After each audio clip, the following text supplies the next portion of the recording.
செல்வமுத்துக்குமரனே, சிங்காரவேலவனே, சிவமைந்தன் நானவனே, சிந்தையுள் நிறைந்தவனே, சிறுவாபுரி உரையும் திருமுருகன் கவசம் இதை திருவடிகள் சரணடைந்தே பாடுகிறேன் கேட்டருள்வாய்.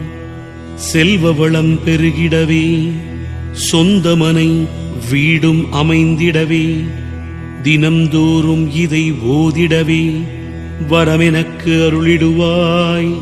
கந்தனே கடம்பனே கார்த்திகை திருக்குமர